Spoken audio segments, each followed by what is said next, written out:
Violência é qualquer tipo de ato ou comportamento intencional que causa dano ou intimidação moral a outra pessoa ou ser vivo. A violência pode se manifestar de forma verbal, psicológica, física, sexual ou até mesmo na forma de negligência. A violência fere a autonomia e a integridade física ou psicológica e pode até matar. Diga não à violência em todas as suas formas. A seguir,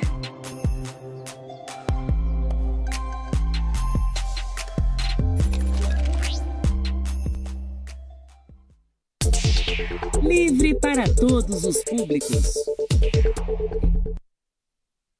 muito boa noite, seja bem-vindo e bem-vinda. Mundo FG, recebe hoje a pró-reitora de graduação da UFG para a gente entender como é que vai ser o retorno presencial das aulas na universidade logo mais em dezembro.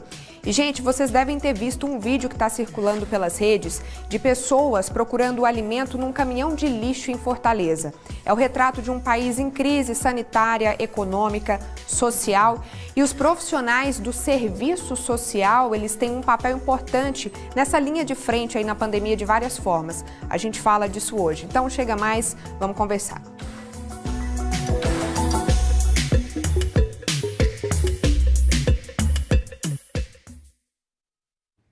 Em nome da acessibilidade, eu vou começar fazendo então a minha autodescrição. Eu sou Letícia, uma mulher branca, tenho cabelos castanhos escuros longos. Hoje eu estou usando uma blusa azul claro, uma calça jeans escuro. Atrás de mim tem uma TV com o logotipo do Mundo FG e uma parede colorida nas cores de azul, amarelo, vermelho também, nosso cenário aqui do Mundo FG.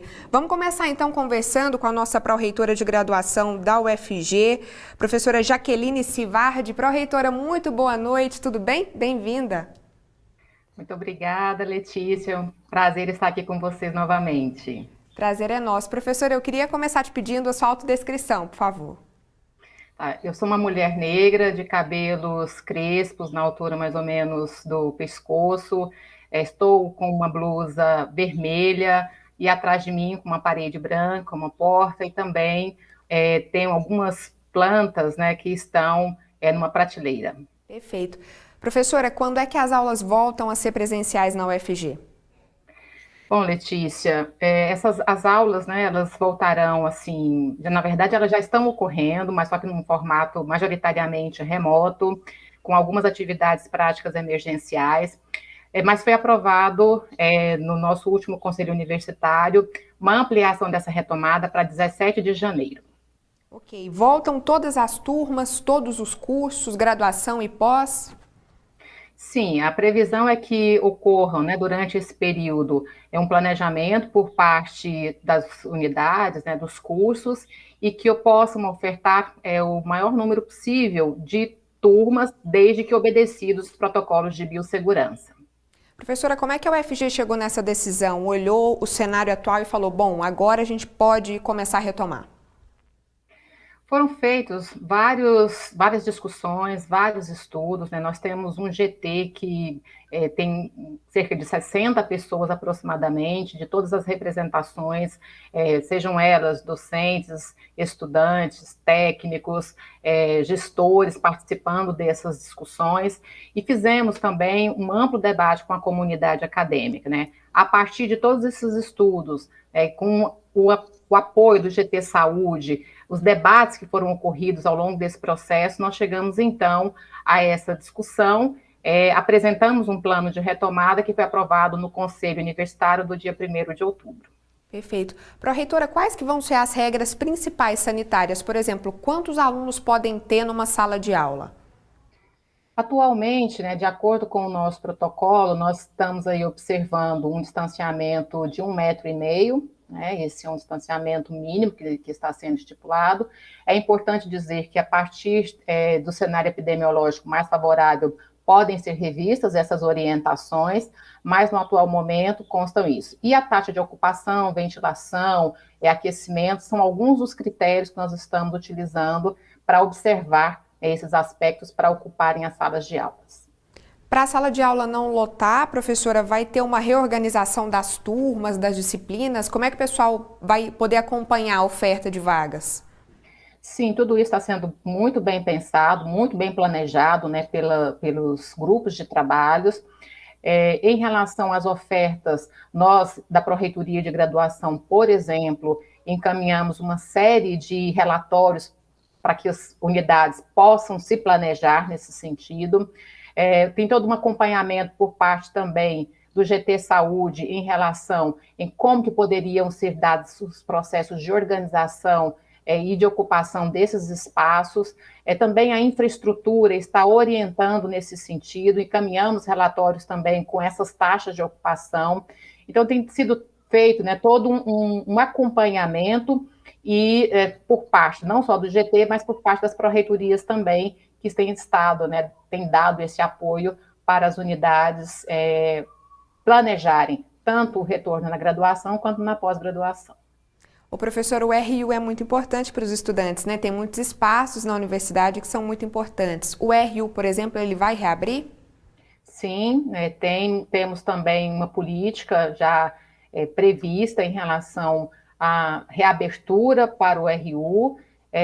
Temos protocolos de biossegurança que também foram já pensados para a utilização desse espaço. Portanto, quando a gente fala dessa retomada, falamos de uma retomada efetivamente que tenha, né, as condições necessárias para que a gente possa ter segurança para esse retorno. Certo. Pró-reitora, como é que a UFG vai fazer o controle de possíveis casos positivos aqui na comunidade acadêmica, né, positivos para a Covid-19? Sim, uma pergunta muito importante, porque há um receio, né, por parte da nossa comunidade acadêmica em função desses monitoramentos e controles. Nós temos nossos 3 laboratórios de testagens que estarão aí apoiando nesse processo, o telemonitoramento também com a telemedicina, né, por parte da Faculdade de Medicina, que também estará nos apoiando, campanhas de sensibilização que nós procuraremos fazer, realizar ao longo desse processo, formações que estão sendo pensadas e já inclusive com as comissões sendo organizadas para que possam dar o atendimento necessário e, claro, né, o nosso protocolo de biossegurança que acompanha a resolução 90 do Consune UFG, também dão uma série importantes contribuições no sentido, né, de terem essas recomendações de por quais caminhos as unidades, os estudantes, os docentes e gestores possam se organizar e planejar essa retomada. Perfeito. É um passo, né, pró-reitora, que depende muito também de como a pandemia vai acontecendo. A UFG sempre deixou isso muito claro, né? A gente vai aos poucos e vê como é que vai ser. Exatamente. Esse cenário epidemiológico, ele é importante para a gente ir balizando, né, cada momento, cada passo. Se for necessário retroagir, nós retroagiremos. Se for necessário avançar também, nós avançaremos. Então, tudo depende do contexto em que nós nos encontrarmos, né? Por isso é muito importante não só pensarmos na gestão superior, né, mas também todos nós corresponsáveis por esse processo, né, e a cada passo que nós dermos, é importante ser dito isso, né, que um dos slogans da nossa campanha é cuidar de ser é cuidar do outro. Portanto, o uso dos equipamentos de proteção são importantes, o processo em si, né, de monitoramento, de detectar, né, se eu estou com algum tipo de sintoma também é importante, esses avisos, né, em relação a todo esse processo, né, e a comunicação com a unidade acadêmica vai ser salutar para que a gente possa fazer esse retorno com segurança. Perfeito. Professor, em caso de dúvidas, quem que o pessoal pode procurar? Onde entrar na internet? Nós temos todos os materiais já disponíveis, né, na Prograde, naquilo que diz respeito a vários dos nossos documentos. Também estamos já organizando uma página específica em que nós estaremos colocando de forma mais ampla, vários documentos que estão sendo gerados agora para orientar a comunidade acadêmica, as nossas campanhas, enfim, mas isso será amplamente divulgado pelo nosso setor de comunicação e, claro, né, as unidades acadêmicas que estão a par de todo esse processo, bem como também a Prograde, a própria PROEC, Nós estamos sempre à disposição, né? A PRPG, enfim, a gestão, a reitoria em si como um todo, dispostos, né, a estarmos orientando a toda a comunidade acadêmica. Professora Jaqueline Sivardi, pró-reitora de graduação aqui da UFG, muito obrigada pela presença, pela conversa. Qualquer novidade, volta aqui para contar para a gente, por favor. Nós que agradecemos, estamos sempre à disposição, Letícia. Até mais, professora. Intervalo rapidinho, daqui a pouco a gente volta para poder conversar sobre serviço social nesse contexto da pandemia todo. O papo é bem importante e interessante. Até daqui a pouquinho.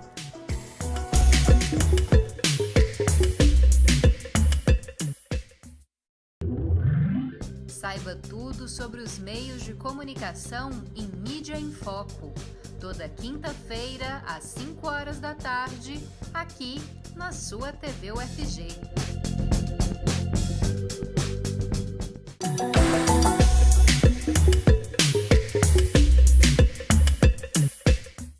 Olá, meu nome é Bela e essa é mais uma Agenda UFG. Aqui você vai ficar sabendo de todos os eventos que estão acontecendo na universidade. O 7º Encontro de Propriedade Intelectual e Inovação acontece no dia 28 deste mês, das 2 às 4 horas da tarde. O evento, gratuito, será realizado de maneira online pela plataforma Zoom. Ele é organizado pela Escola de Engenharia Elétrica, Mecânica e de Computação da UFG e conta com o apoio da Pró-Reitoria de Pesquisa e Inovação e do Centro de Empreendedorismo e Inovação. As inscrições podem ser realizadas no link do Simpla, no site do evento, até o próximo domingo ou até o preenchimento de 300 inscrições. E acontece nos dias 25 a 27 de novembro o primeiro Simpósio Internacional de Diagnóstico Toxicológico. O evento será realizado de forma online e é promovido pelo Programa de Pós-Graduação em Ciência Animal da UFG, em parceria com diversas universidades. O tema do simpósio é Novas Fronteiras no Diagnóstico Toxicológico. A ideia é mostrar a importância dessa ciência e a aplicação dela na saúde única. O simpósio vai reunir toxicologistas de diferentes áreas, como medicina veterinária, medicina, farmácia, biologia e química. O valor da inscrição para graduandos é de R$ 50, para pós-graduandos é de R$ 75 e para profissionais é de R$ 100.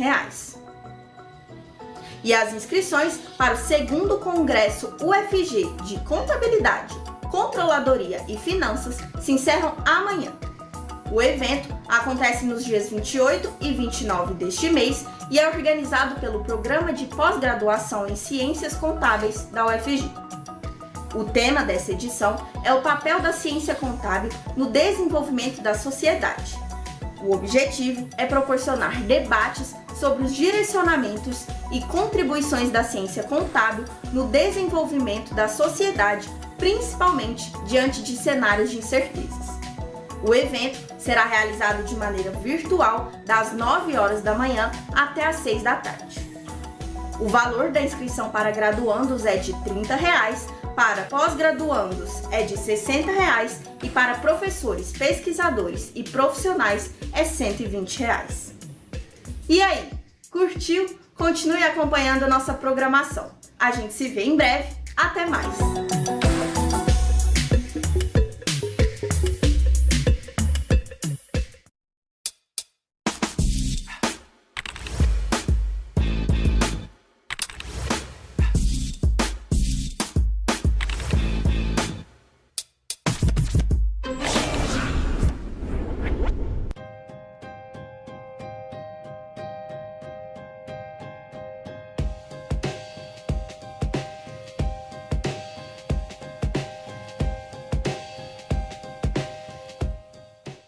Por quê? Para quê? Como? Quanto? Onde? Até quando?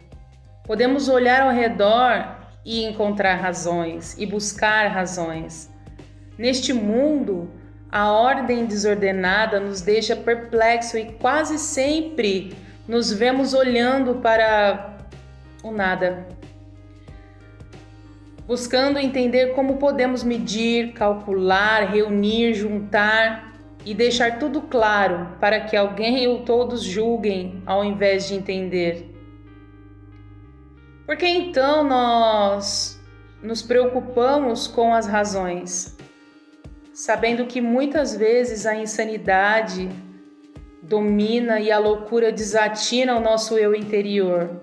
Buscamos então o discernimento. Assim podemos parar e pensar, quiçá, um momento.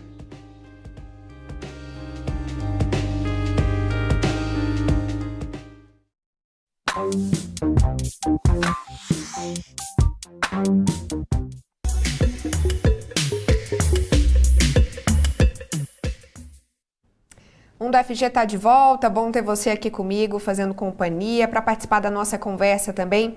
Hoje a gente vai receber pesquisadoras que analisaram como é que o Brasil está se saindo no chamado plano de contingenciamento. Acho que é isso mesmo, isso, plano de contingenciamento. O que é isso, gente? De contingência, na verdade. O que é isso? É um plano com ações propostas para se tomar no momento de urgência, de emergência, como é uma pandemia. Então, elas analisaram, né, nesse caso, aí no contexto também da área do serviço social, como é que isso tem sido feito aqui no Brasil.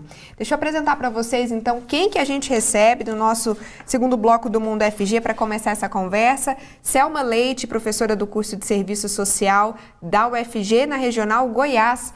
Muito boa noite, professora Selma. Como é que você está? Tudo bem? Boa noite, prazer estar aqui, estou bem. Então tá bom. Conhecer esse espaço, muito bom. A gente que está muito feliz. Professora, eu queria ouvir sua autodescrição, por favor. Pois não.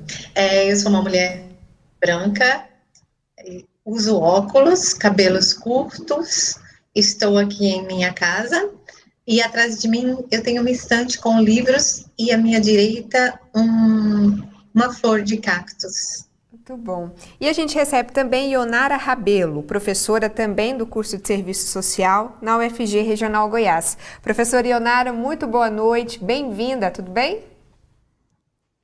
Boa noite, é um prazer conversar com vocês. Meu nome é Ionara Rabelo, sou psicóloga, uma mulher morena, cabelos castanhos, curtos. Estou com uma blusa estampada e uma parede clara atrás de mim, estou com fone de ouvido. Perfeito. E você de casa também participa da conversa pelas redes sociais, @TVUFG. O Mundo FG está sendo transmitido no Twitter, no YouTube e no Facebook. É só ir lá no chat, deixa sua pergunta, seu comentário, sua opinião, que elas chegam aqui pra gente. A gente tem um WhatsApp também, 62991811406, e o aplicativo da TV UFG, que já vai aparecer o QR Code aí para você na tela. Aponta a câmera do seu celular, baixa o aplicativo, você pode entrar em contato com a gente por ele ou assistir a nossa programação todinha na palma da mão, tá bom? Professora Selma, eu queria começar perguntando para a senhora o seguinte, pra gente, o pessoal que está assistindo a gente agora, que não é da área do serviço social, como é que o serviço social atua num contexto de pandemia? Eu acho que seu microfone está fechado, professora. Acontece. Sim, é o clássico, não é? Bom, enfim, o serviço social é uma profissão, e como profissão requer uma formação universitária de 4 anos, que aqui na UFG nós temos o curso na UFG Campus Goiás, na cidade de Goiás, desde 2009. Estou contextualizando aqui o que é o serviço social, como trabalha, como atua. São competências do e da assistente social, entre outras atribuições de elaboração, de implementação e execução de políticas públicas, avaliação, enfim, trabalhar em vários espaços para gerir e conduzir essas políticas públicas, né? Então, pode ser no espaço da saúde, da educação, da previdência, da habitação, assistência social, meio ambiente, mundo do trabalho. Na pandemia, o serviço social e as assistentes sociais, os assistentes sociais, que atuam no CRAS, que é o Centro de Referência da Assistência Social, principalmente nas equipes que compõem esse equipamento que é do Sistema Único da Assistência Social, que é o SUAS, né, que veio através da Política Nacional de Assistência Social, que também, por sua vez, vem a partir da Constituição Federal de 88, que vai regulamentar, né, e colocar a assistência social e como responsabilidade pública, tá? No tripé da Seguridade Social, como previdência, saúde e assistência social. Então, assistentes sociais, principalmente nos CRAS, trabalharam na linha de frente durante a pandemia. Basicamente, não sei se eu respondi sua pergunta. Com certeza, professora. E aí, pensando nesse contexto, professora Ionara, o que é, né, o plano de contingência, que eu falei errado o nome da primeira vez, mas é plano de contingência. O que é esse plano? O Brasil tinha um quando a pandemia surgiu, para que ele serve? Um plano de contingência, ele serve para a gente se preparar para os diversos cenários que um desastre ou uma pandemia vai ter. Então, o plano de contingência, ele descreve os serviços que existem nas diferentes áreas, saúde, educação, assistência social, e o que é o papel de cada um, quem vai ser acionado, e em que momento a gente vai precisar de mais recursos ou mais pessoas para determinada fase. Então, por exemplo, um plano de contingência o Brasil tinha para epidemias, porque a gente já tinha passado pela epidemia de Zika, né? Ele já tinha um sistema de vigilância de síndromes respiratórias, mas quando chegou a pandemia de Covid, a gente não teve uma gestão universal do SUS que tentou condensar tudo o que precisaria ser feito em cada estado. Então, na verdade, ele foi meio picado, e cada um dos serviços foi criando o seu. Então, no estado de Goiás, a gente tem um plano de contingência da saúde para o enfrentamento da Covid, em que ele prevê com tal nível de contaminação, com com índice de contaminação tanto por mês, quais cidades eu vou precisar de quantos leitos e quantos leitos para cada área de Goiás. Então, os leitos de UTI, equipes, aumento de ambulatórios. Então, um plano de contingência, ele vai falando, escalonando em cada momento de um desastre o que eu preciso. Em princípio, a gente já tem que ter um plano de contingência feito muito antes. Então, por exemplo, a cidade de Goiânia precisa de um plano de contingência para alagamentos, que é o que a gente já costuma ter, né? Então, geralmente, ele se refere aos desastres mais recorrentes. Então, qual que é o plano de contingência? Se a Vila São José for alagada de novo, qual é a escola que vai ser utilizada para abrigamento? Quem são as equipes que deslocam para lá? Quais unidades de saúde são colocadas a postos para receber pacientes?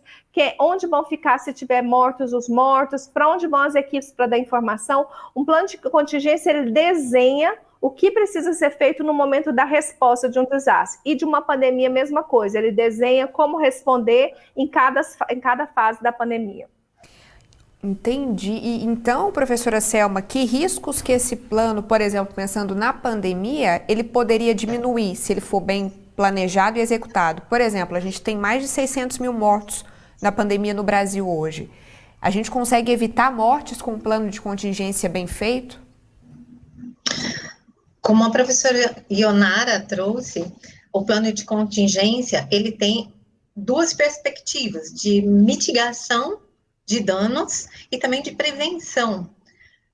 Essa pesquisa, ela tem esse objetivo exatamente de conhecer os planos de contingência que foram elaborados de 2020 até 2021, exatamente para estudar e pesquisar essa perspectiva de qual foi o seu impacto e se essa elaboração que é feita intersetorialmente com equipes multidisciplinares, se nós podemos nos adiantar, né? Conhecemos uma experiência essa semana de Blumenau, por exemplo, que atua em enchentes. Eles já tiveram 94 episódios de desmoronamento e enchentes, inclusive um que coincidiu com o início da pandemia. Então, eles estão muito avançados na questão da construção desse plano de contingência, envolvendo toda a sociedade, a defesa civil. Então, aprender também com essas experiências. O Brasil, ele é heterogêneo nas regiões, nas questões que incidem sobre desastres e como a pandemia também atingiu. Então, essa questão da mitigação dos danos pode sim ser explorada, mas isso nós esperamos atingir a partir desse estudo dos planos de contingência que aconteceram no Brasil.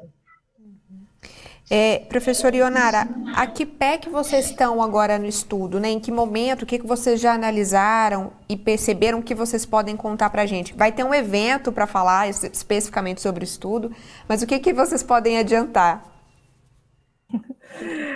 Quase a caixinha de Pandora, né? Acho que o que pode ser adiantado é o contato que a professora Selma já fez com diversas instituições, porque o objetivo é a gente tentar entender como é que o nível federal se preparou, os níveis estaduais e municipais em diferentes regiões do país. E a gente quer entender como é que isso pode servir de guia para as próximas pandemias, ou até para a continuidade dessa que ainda não acabou, mas nessa fase de reparação que os guias têm que contemplar, os planos têm que contemplar isso. Na parte de recuperação, como é que a gente trabalha as vulnerabilidades, por exemplo, na assistência social? Como é que a gente dá apoio para as famílias? Como é que as equipes precisam conduzir o trabalho? Quais são os grupos de risco? Por exemplo, a gente não sabe, a gente tinha já experiência de outras pandemias com relação aos órfãos, e a gente sabe que a pandemia de Covid deixou muitos órfãos. Então, como é que as equipes na recuperação têm monitorado essas crianças que ficaram órfãs de pai e mãe ou de ao menos um dos progenitores? Eles estão em famílias estendidas? O plano contemplou que a gente vai observar esses mais vulneráveis? Aquelas famílias que tinham idosos que se amparavam e perderam aquele que seria o arrimo de família. Como que os planos estão se preparando para isso? Qual financiamento? Então, a gente está na fase ainda de levantar o estado da arte dos diferentes planos, de diferentes regiões, e começar essa pesquisa. Então, no mínimo, o próximo evento vai trazer um pouquinho de como é que o evento vai trazer um pouquinho de como é que a gente se uniu, um trabalho puxado pela professora Selma, como é que a gente uniu diferentes instituições para entender como que o país se preparou ou não para o que está acontecendo. Professora Selma, a gente está nesse momento na 7ª parcela do auxílio emergencial e a última, segundo o governo. Um plano desses, ele preveria, por exemplo, dá para planejar o que a gente vai fazer agora de políticas públicas, por exemplo, para a população, em termos econômicos também? Também entraria essa discussão? É interessante essa pergunta e eu acredito que nós vamos ter no dia 27, que é o nosso evento, às 10 horas da manhã, através da TV UFG, a presença da professora Aldaíse Sposati. A professora Aldaíse é assistente social e professora na pós-graduação da PUC São Paulo, e no programa de pós-graduação em serviço social. E o núcleo que ela dirige, que ela conduz, é o Núcleo de Estudos e Pesquisas sobre a Seguridade e Assistência Social, é o NEPSAS. Por que eu digo que a professora vai trazer essa questão? Porque não é tão simples assim. A professora estuda, além do seu protagonismo durante o SUAS, a PNAS, ela estuda há mais de 30 anos essa questão com grupos de pesquisa, formando mestres e doutores através da PUC São Paulo. Então, eu penso que ela vai trazer dados interessantes e não há uma receita, mas há formas de fazer com que essa compreensão passe para os planos de contingência como premissa no planejamento, colocar o planejamento como uma questão do trabalho, que venha, como eu disse anteriormente, trazer uma questão da prevenção, inclusive, né? E, inclusive, falando de financiamento também, porque vimos agora que a questão atinge o país inteiro de forma desigual e que os mais vulneráveis são as pessoas que primeiramente sentem a questão da pandemia. Só acrescentar aqui o que a professora Ionara citou, temos parcerias importantíssimas em todas as regiões do país para buscar elementos nesses planos de contingência. Então, a Federal do Pará, a Universidade Federal da Paraíba, a Universidade Federal de São Paulo, Baixada Santista, Unifesp, Baixada Santista, a própria PUC São Paulo, a PUC Goiás, o EG, IFG, né? Então, todos estamos, assim, muito ansiosos, inclusive, como a professora colocou, para abrir essa caixa de Pandora e compreender como podemos nos debruçar e estudar para que os cientistas colocam que essa é uma pandemia, mas as questões ambientais nos fazem acreditar que outros eventos, desastres, é o que eu digo, o plano de contingência é o colete que você coloca para entrar num barco esperando não utilizá-lo, mas quanto maior o âmbito da prevenção em todos os âmbitos, tanto econômico, de financiamento, de gerenciamento de recursos humanos, de voluntários, porque o que nós percebemos também e vimos, constatamos como cidadãos e cidadãs, foi a questão de como organizar, mesmo os voluntários, as doações, como fazer isso, como direcionar. Tivemos, inclusive, durante a pandemia, a questão do clima, que esfriou demais, e como fazer isso funcionar, a questão do abrigamento, questão de pessoas que se contaminavam e estavam em ambientes com muitas pessoas na família, enfim, como fazer isso. Inclusive, a professora Ionara tem uma experiência sobre isso também, que eu acho importante colocar. Eu queria perguntar isso mesmo, professora. Você é psicóloga, né? A gente pensando aí, você tem essa experiência em lidar em questões de desastres, emergência. Como é que o psicólogo ajuda? Ajuda muito, né, professora? A atuação é muito importante. A experiência maior que eu tinha era desastre, de pandemia, de epidemia, na verdade, eu trabalhei durante o Ebola lá na Libéria, né? Fiquei lá durante um período de emergência. E para cada desastre é distinto, mas a primeira coisa é que o psicólogo não vai para um desastre para atender individualmente de forma clínica. A gente atua muito como um promotor de saúde e alguém que vai fortalecer a rede de apoio. Então, em muitos momentos, a gente chega na situação de desastre, o correto é já ter um plano em que a gente já trabalha a prevenção. Então, os estudos já indicam que quanto mais a gente trabalha com uma comunidade na prevenção, melhor vai ser os índices de saúde mental pós-desastre, porque as pessoas, elas sabem o que fazer, elas sabem como se conduzir, elas não vão se sentir fora de controle, que o desastre toma tudo que a gente tinha, né? Então, se tiver uma inundação, vem e leva a nossa casa, nossas roupas, leva pessoas. Então, a inundação, ela destrói o que a gente conhece e tem em nosso entorno. Então, se a gente já trabalha desde a prevenção, a gente já está ajudando aquela comunidade para que os índices de saúde mental sejam bons. Na resposta e pós o desastre, a gente trabalha para normalizar as sensações que são de que o mundo acabou. Então, num desastre, eu estive num terremoto que as pessoas pensavam que tinha caído uma bomba, porque o terremoto destruiu todas as casas da cidade, uma cidade pequena. Então, a gente primeiro normaliza. Se a pessoa sente que ela está enlouquecendo, ela não consegue dormir, ela tem palpitações, isso é normal. É o nosso organismo que precisou entrar no estado de alerta e ela não precisa, na verdade, ser medicalizada para isso. Ela precisa ter rituais que sejam rituais para ela ir diminuindo a tensão e ela aumentar a possibilidade de controle dela. Com o passar dos dias, essas reações agudas vão diminuindo e a gente vai empoderando as famílias e as associações para eles retomarem o cotidiano. Então, retomar as escolas com as crianças, retomar as atividades diárias, ter autonomia. Então, o psicólogo ele vai trabalhando essa rede socioafetiva para que eles comecem a se tornar atores e não vítimas do desastre. E, em último local, estão aqueles que realmente seriam de 2 a 4% pessoas que já antes de um desastre teriam algum transtorno mental e vão ter sintomas agravados, e alguns que vão aumentar um pouquinho mais sinais de depressão e ansiedade. Mas é 2 a 4%. Pensando numa pirâmide, grande parte do que a gente faz é no coletivo. Então, é um psicólogo que trabalha muito mais a comunidade do que necessariamente um trabalho clínico. Ionara, nesse momento que a gente está agora da pandemia, você comentou da fase da retomada. A gente acabou de falar, volta presencial aqui na UFG. Estamos nesse momento na pandemia, a gente espera que não tenha que voltar atrás. Que sugestão geral você pode dar para as pessoas para passar por esse momento, que pode ser angustiante também, né? É muito, né? Para as pessoas que fizeram tudo corretamente, se isolaram e só saíram para o mínimo possível, né? Assim, para tentar fazer, essas pessoas, algumas vão ter dificuldade na retomada. Ela vai sentir que tudo é perigoso. Então, a primeira coisa é ler bastante as formas como o protocolo foi colocado. Conversa sobre isso. Na UFG, na cidade de Goiás, a gente teve reuniões e a gente vai ter os acolhimentos aos alunos, né? Então é importante ouvir os medos e trabalhar. O mais importante, a dica mais importante, é mudança de comportamento. Por quê?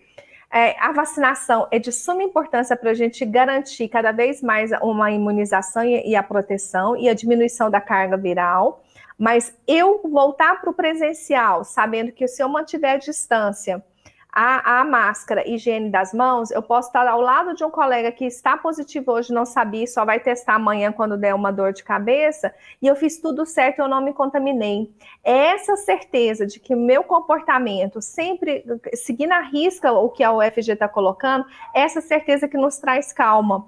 Porque a partir de agora a pandemia entra nessas fases de recuperação, pode ser que se a gente tiver nova contaminação com as variantes, isso começa a subir e aí os protocolos ficam mais rígidos, mas nesse momento, o retorno com o protocolo da forma como está, a gente consegue garantir a segurança e eu preciso que as pessoas comecem aos poucos garantir que ele entendeu o protocolo e vai fazer tudo. O problema está que as pessoas relaxam, né? Então pensa assim, na sala de aula eu vou ficar de máscara.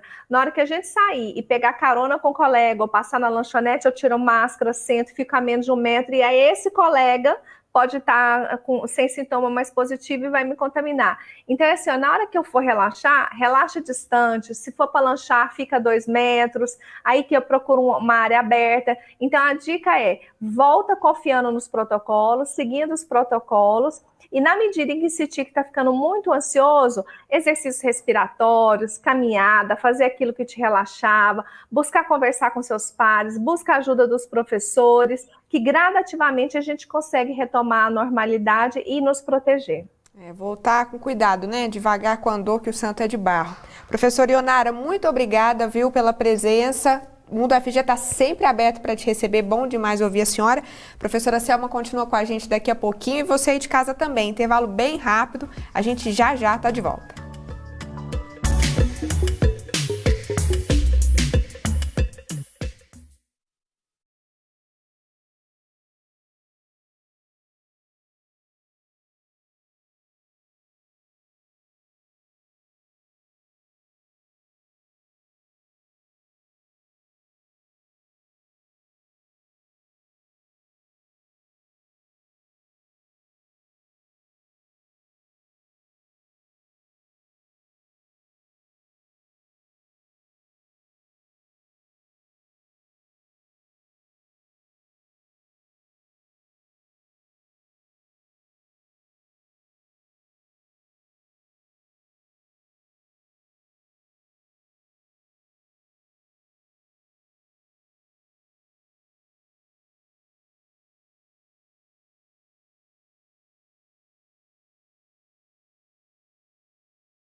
Pra cá.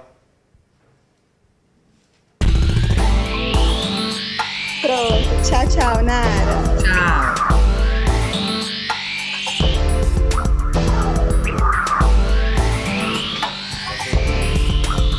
Olha, dois deitando, você vai machucar o voo.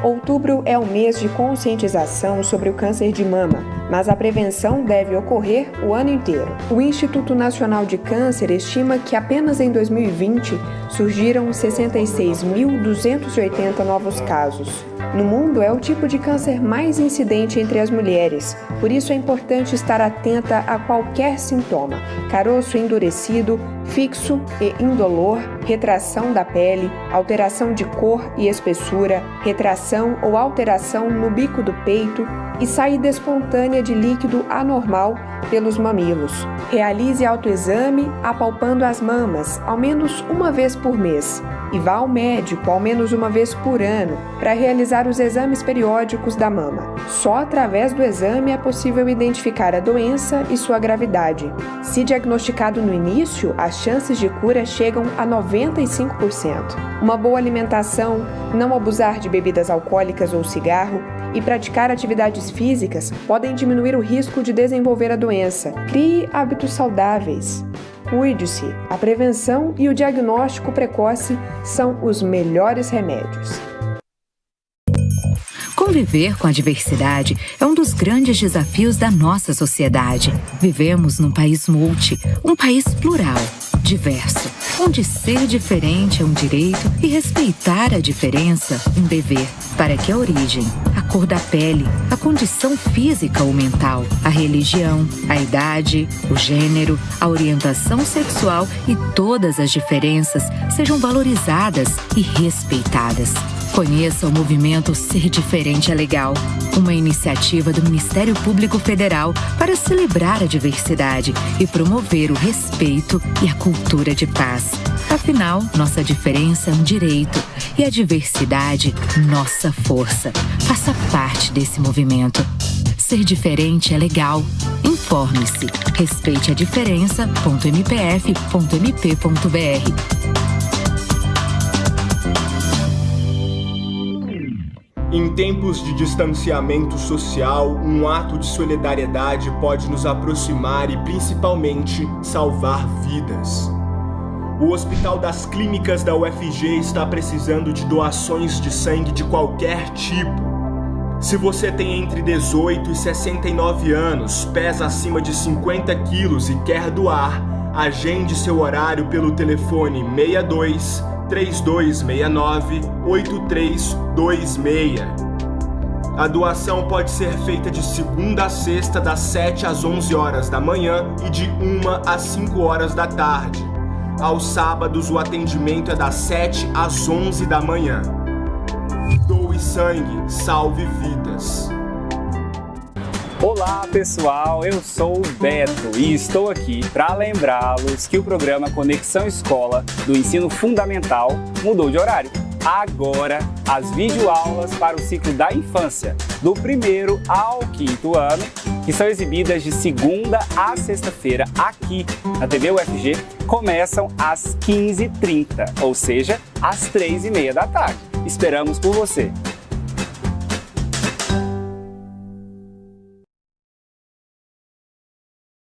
Hoje o dia é nosso, é dela, da nossa rádio universitária. São 59 anos de compromisso com a formação de estudantes, a cultura, a diversidade e a informação de qualidade. Acompanhe a nossa programação especial pelos 870 AM, pelo site radio.ufg.br e aqui na TV UFG. Parabéns, Rádio Universitária! 59 anos com a melhor programação de Goiás.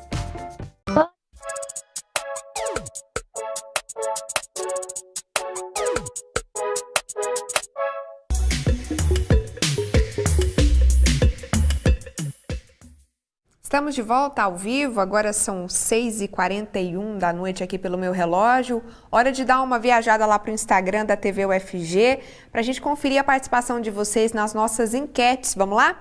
Primeira pergunta que a gente fez para o tema de hoje é: você sabe o que é um plano de contingência?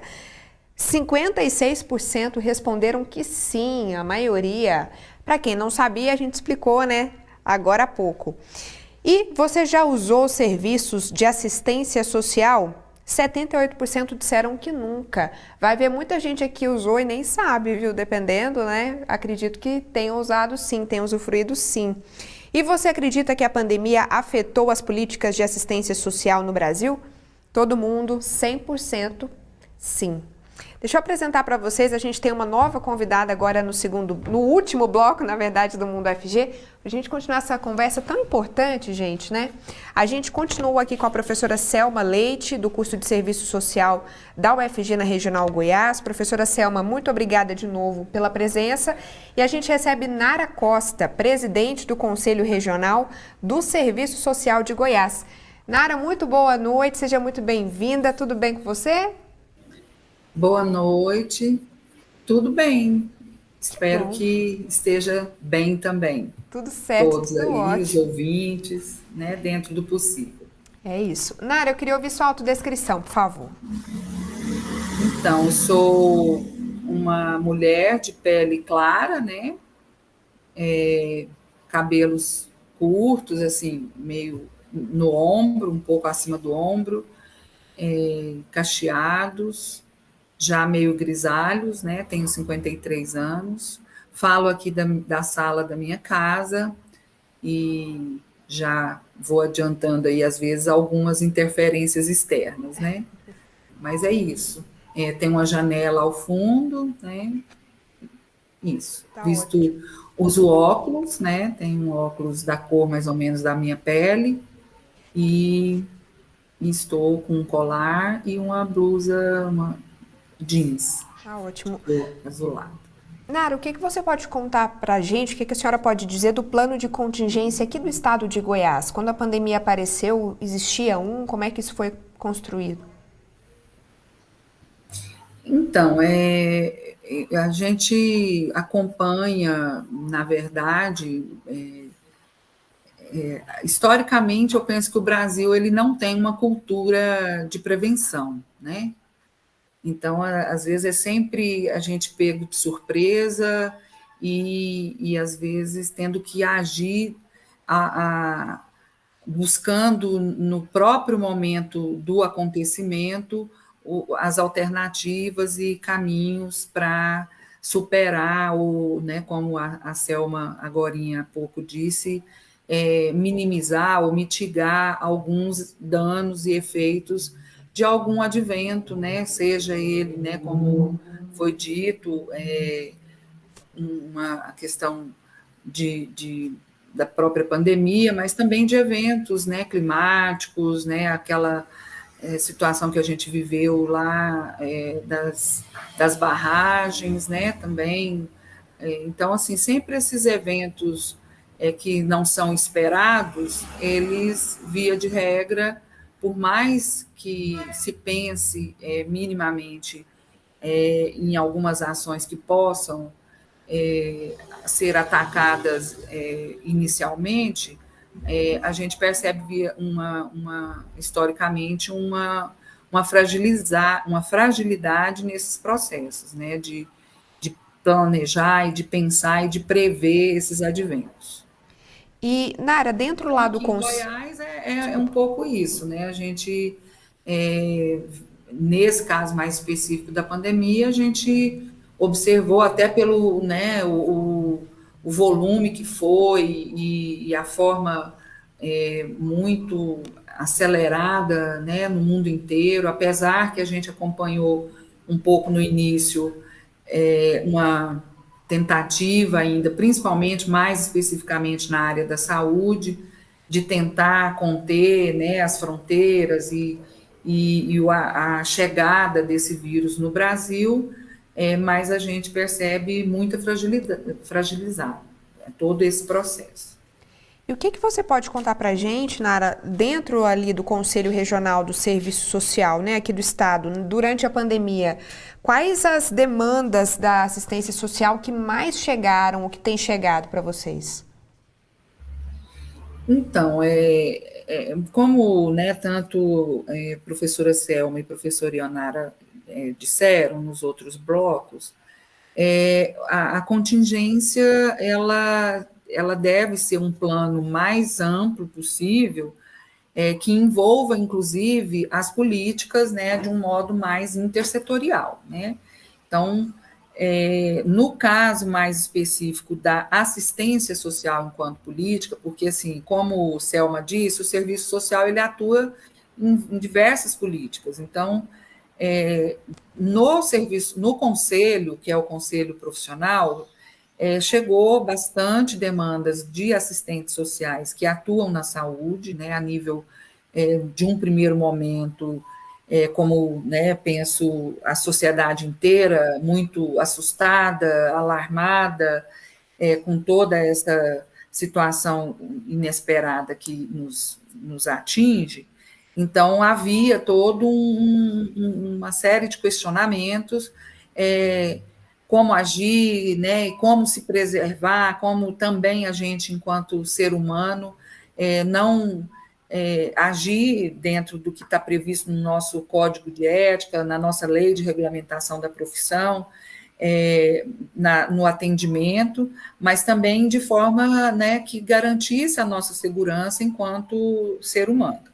Então, as primeiras demandas que chegavam para o Conselho era muito nesse sentido, né, de que a gente pudesse fazer uma intervenção mais direta junto aos gestores, seja da saúde quanto da assistência social, para a atenção mais específica aí, com os cuidados, não só dos profissionais do serviço social, mas dos trabalhadores como um todo dessas políticas públicas, né? Tentando aí os EPIs, garantindo efetivamente protocolos de segurança. No caso mais específico da assistência social, a gente teve um pouco mais de dificuldade de tratativas na garantia, nesse primeiro momento, da defesa aí das condições de trabalho, não só, volto a dizer, dos assistentes sociais, mas do conjunto da classe trabalhadora que atua dentro da política de assistência social. E só, né, dizendo um pouco disso, a gente vem acompanhando ao longo dos últimos anos uma retirada volumosa de recursos e investimentos nas políticas públicas como um todo, e a assistência social não diferente, né? E ainda assim uma política que já tem um baixo financiamento, sempre recursos muito irrisórios, você tem aí uma taxa de 3%, 4% de orçamentos públicos destinados para assistência social. Então, é uma política que atua com as vulnerabilidades sociais, e nesse contexto de pandemia, o volume de trabalho, né, da política, de demandas para os serviços da política aumentou exponencialmente, né? O aumento da população em situação de rua, o desemprego, enfim, todas essas questões que a pandemia trouxe como, né, consequência do isolamento, né, do distanciamento, enfim, a gente, então, teve realmente uma situação bastante tensa na questão da política de assistência social em Goiânia e em Goiás, nos municípios como um todo do estado também, essas dificuldades aí com estrutura de pessoal para dar conta de atender o volume de demandas que cresceu e poucos programas e financiamentos baixos que garantissem um atendimento mais específico para essa situação. É complexo, né? E, professora Selma, conta pra gente, então, já que a gente está falando tanto aqui dessa pesquisa, né, da UFG, como é que vai ser o primeiro encontro do Grupo de Trabalho de Pesquisa Plano de Contingência da Assistência Social na pandemia Covid-19 no Brasil? Quando vai ser o evento? Como vai ser? Quem que pode participar? Todos e todas podem e devem participar, estão todos e todas convidadas desde já. Destacar aqui que o CRES, que é o Conselho Regional de Serviço Social aqui do estado de Goiás, é parceiro nosso, sempre em todas as nossas ações. Temos também um projeto de extensão, que é Trabalho pela Vida e Resistência de Povos Originários e Comunidades Tradicionais, que o CRES atua diretamente conosco. E também o NUCRES, que é o núcleo de base do CRES, na região Rio Vermelho, do qual eu estou coordenadora, mas já passando também o bastão nessa gestão nos próximos meses. E aí, o nosso encontro, o primeiro encontro desse grupo de pesquisa, é um grupo de trabalho da pesquisa dos planos de contingência no Brasil.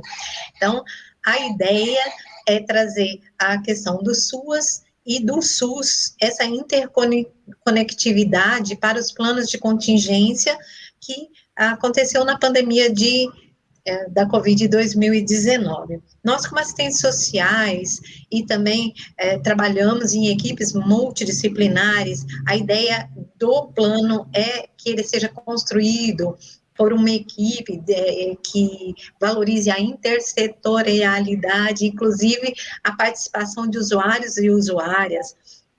Essa é uma questão muito importante para fazer esse chamamento para esse primeiro encontro, porque a contribuição em todo o território nacional, ela é imprescindível. Para além dos conselhos regionais do serviço social, também os conselhos de psicologia, enfim, nós temos psicólogos, como a professora Ionara, a professora Fabiana, assistentes sociais, como eu, do curso, e também todo o nosso colegiado do curso, que é muito comprometido também com o tripé da universidade, que é o ensino, pesquisa e extensão, e a professora Ionara é uma querida, sempre parceira. Nós temos um grupo que desde março de 2020 vem estudando através de um outro grupo, que era um grupo de trabalho sobre mapeamento, que nós percebemos a dificuldade de acesso aos dados, inclusive das pessoas que não acessam o Bolsa Família, o CAD Único, dessas pessoas que não têm, estão no trabalho informal, enfim. O que a pandemia desnudou foi essa desigualdade brutal que nós convivemos. E agora, principalmente com o índice de desemprego, eu vi uma entrevista em que a pessoa dizia que era a população do estado de São Paulo, da cidade de São Paulo, mais a cidade de Ribeirão Preto, só para termos uma ideia do número, do contingente, do quantitativo de pessoas desempregadas. Mas, enfim, eu não sei quanto tempo eu tenho, mas a ideia é a professora Aldaís Esposati, que é uma expoente no serviço social e também no Sistema Único da Assistência Social, no estudo sobre seguridade e assistência social. Então, ela gentilmente, generosamente aceitou o nosso humilde convite para vir e nos iluminar com seu conhecimento. Como a Nara disse, o nosso Conselho Federal e também os núcleos de pesquisa em todo o Brasil, do Serviço Social principalmente, eles lançaram notas técnicas de orientação, resoluções, o próprio Conselho Federal de Serviço Social tem um memorial, porque temos também profissionais que vieram a óbito, inclusive, por conta do trabalho, por estarem na linha de frente. Eu vou precisar te interromper pelo nosso tempo, infelizmente nosso tempo acabou, mas fica aí o convite para o pessoal participar. Eu quero agradecer muito, professora Selma, também a Nara pela presença. Voltem sempre, viu, no Mundo FG. E o convite está feito para participarem do evento. Bom, pessoal, é isso. O Mundo FG vai ficando por aqui hoje. Muito obrigada. Amanhã tem mais, 6 da noite. Até!